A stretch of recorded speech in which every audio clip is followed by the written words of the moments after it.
tu peux nous expliquer ce que c'est que le AESH? L'AESH. Alors, aide aux enfants handicapés. Alors moi j'aime pas ça, handicapés, parce qu'ils sont pas handicapés. Ils n'ont pas la même façon de penser. Voilà. Euh, Au départ, c'était les anciennes AVS.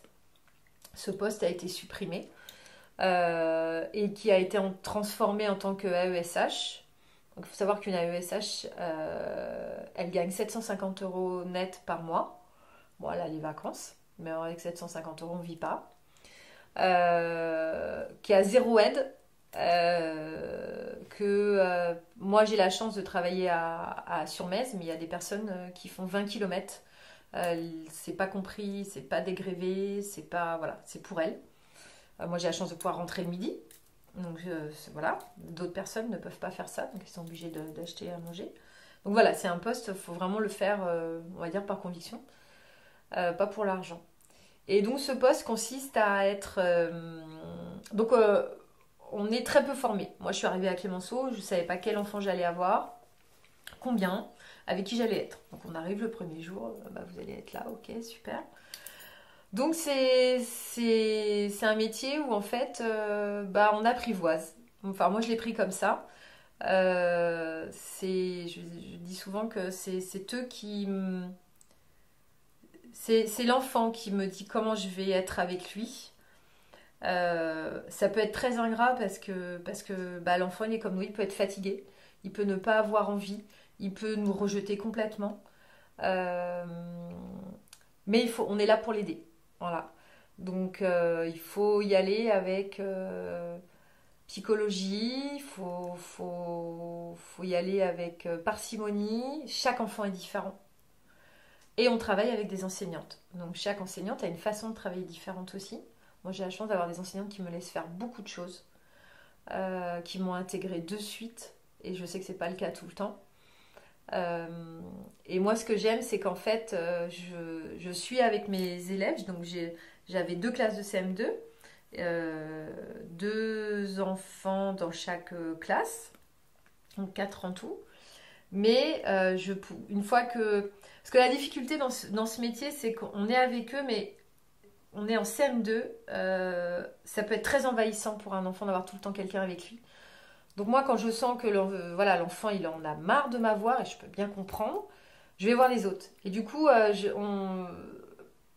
je fais partie de la classe, en fait. Et moi, ça, j'adore, parce que je suis avec d'autres enfants, et euh,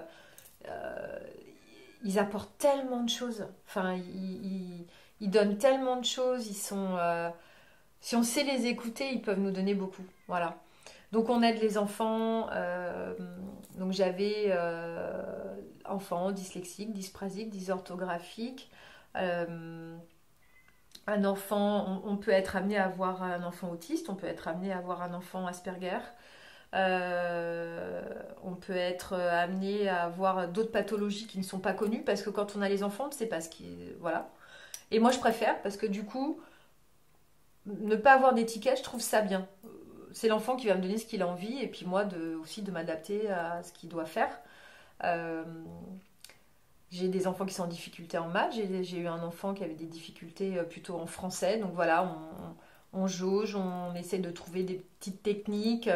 Et étant dyslexique, pour moi, je pense que c'est plus facile de comprendre, parce que c'est super dur pour un enfant d'expliquer pourquoi il ne comprend pas.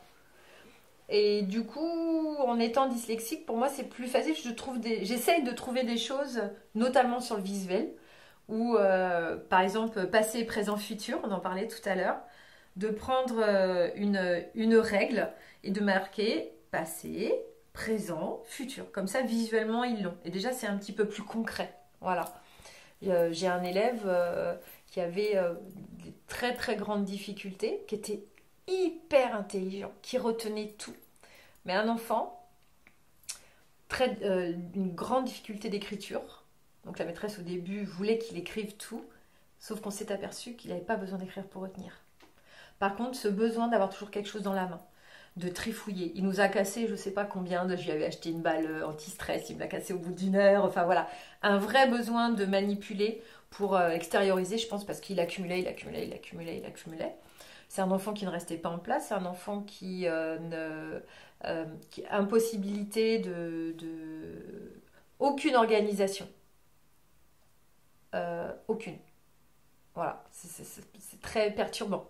Ne sait pas ranger ses feutres dans une trousse, fait tomber les choses. C'est des enfants souvent qui sont très gauches, voilà. Mais un super gamin et une envie de bien faire, juste génial. Voilà, donc on peut vraiment être amené à rencontrer tout type d'enfants. On arrive sans formation, c'est assez étonnant. On a une formation, moi j'ai eu une formation au bout de 6 mois, j'ai eu beaucoup de chance qu'il y a des personnes au bout de 4 ans, elles n'ont toujours pas eu de formation, donc c'est une formation, il y a eu le Covid, donc c'était par visio, c'était très intéressant.